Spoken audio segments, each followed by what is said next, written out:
So this is Baruch here at the Tikkun Elevator Kollel, and as the day goes on, I want to learn more Torah. So as I do, I'm setting us up now to learn the Tivah Kavanos on the Shara Kavanos having to do with Shabbos. Seems like the first thing we hear is the Shinui Hatfilos. It's the first drush of the Riyah Kodesh on Shabbos. So now we're going through the differences in prayers and between days and times, and going on. So this brings us to page A, and it brings us to number of tests, and it says like this.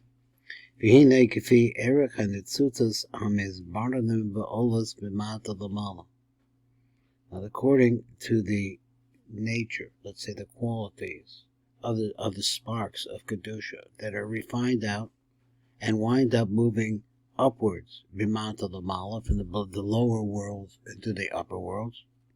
B'kol tefillah, in every tefillah, kachafi erikachu, and according to this quality, the qualities and the relationships at the times, as we had said before, hu erik zivug elyon, it really relates to a yichud in worlds beyond ours.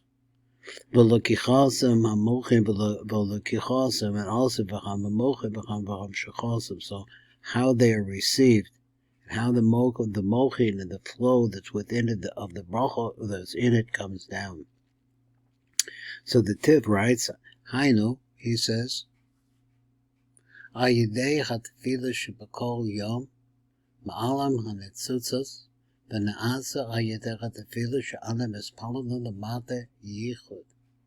what happens is that when we pray, it refers to learning of Torah, of course. Every single day as we are praying, this causes the netzutzos to go up. It's just as if, there's something you can't see, but as if it is rising as you're praying. It causes this prayer that we make down below, causes a yichud lamala bezun v'nemshachim mochin. The phrase says is that the tefillah that we do down below goes up and causes a unity between opposite forces of male and female, and as a result of that, it produces neshamas chadashos and all different kinds of lights going up and down. So and we are down in the lowest of the lowest world, the Asiya of the Siya, so to speak. And they go up from the Olam Asiya to the Olam Yetzira. And they go from one world to the next, piercing through the barriers until they get to the Olam Hatzilus. And then there is actually a greater amount of yichud that's taking place there. And this is the secret. And this is why it is so important for us to pray every single day. If you can, at every moment. Now the Tiv gives a little different explanation of that. The tefillah, because every time you go to pray, you're actually creating new aspects of Kedusha. And that has never been achieved before in any other tefillah. So tefillah hu inyan yichud hazun, because what's happening in tefillah is that zun are coming into oneness. Once again, it's the concept of opposites, of male and female. The lakach mitzvah the hispala b'kol yom b'kol zaman. So this reason, that's the reason why you have to pray on every day and every time that is designated. For it shlosh pamim b'yom, that you have to pray 3 times a day. Because what happens is that every time we go to pray, it causes a unity again, a new unity in the world between opposites. The truth of the world is one. That's what we say in the Shema, Shema Yisrael, Hashem Elokeinu Hashem Echad. That's the truth. But the world hardly appears like that. appears opposite every place. So here we see that this causes oneness in the opposites. Levahu yichud acher mizechu shenaasa b'tefillas hamakudim. So it's a different tefillah, hakodemus, that was made from a previous. V'acher mechaber acharov, and then there's a one v'haba acharov, then there's another one afterwards, and each one of them v'yichud zechu v'dochu yiskayim ad pam ba'olam, od pam ba'olam, and the yichud that you achieve in the morning is never going to come back and be able to try it again, because it's a new day. V'gam ki al haderech hazeh. So also, as we see in this pattern, inyan mitzvos ha-kriya shema shenitz davinu lekro sechel b'boker uve'erev avokol yom tamid lefi shepakol kriya shema na'az sechel daper b'chudash l'mala, because every time you say the kriya shema, now he's focusing here on the Kriya Shema, that every time that you say the Kriya Shema, which is the two basic times of the day, Mashalo, you creating something new in the world, some new channel of goodness. Mashalo Kriya Shema Acheres, that was never done in any other Kriya Shema. Mashalo also Kriya Shema Acheres, Zulasa Ma'olam, besides this one ever. So that's the way I look at it. I look at it as a bundle of tremendous energy of goodness that is stopped up in many different ways, has multiple channels. But all of those channels need to be opened, and every time we pray, we open different channels. So now he comes like this, and he says, Kriya Shema, hu inyan kabbalas mesiras nefesh. Now, let me just stop this for a second. Well, if you'll hang on, I'll let this keep running. Let me get over here. So in the Rishash Siddur, and we've seen the Rishash before, let me see if I can find a convenient location to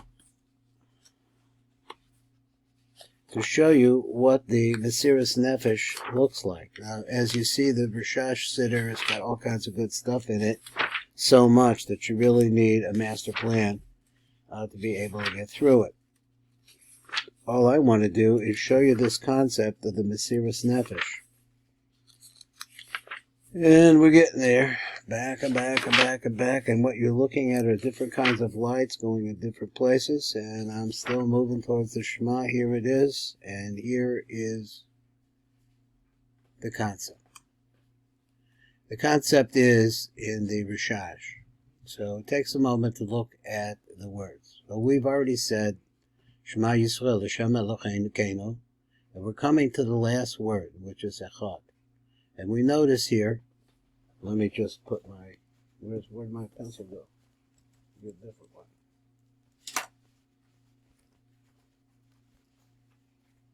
Here I am.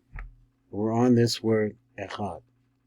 So the Rav says that you take Aleph and Ches as the number 9, which is the 9 previous spheros, and you go into the number Dalet, which Dalet refers to Malchus, because Malchus is Yud K Vav K, that's 4 letters, it's the final K. So there's some other things about it. But in order to be able to bring down the Mochin, which we call Mochin of Godless, which are done in Shema, now let me see why I'm having so much trouble here. Let me get this down here. In order to be able to really dig deeply, the Kabbalists have a concept which is called the Mesiras Nefesh, the Arba Misas based in. And here is an indication of the 4 different Misos. This is Skila, that's stoning, Sreifa, being a type of burning, Harag, being killed with a knife, and Chenek, which is strangulation. Now this is a whole computation here of different kinds of names. Here's not the place to really go through it. So we have Av, Sag, Mao, Ben, all these things correspond, but the idea is that when you say this, when you say the letter Dalet, you say the concept of I am giving my life and sacrificing my life through these 4 different media of actually death penalty.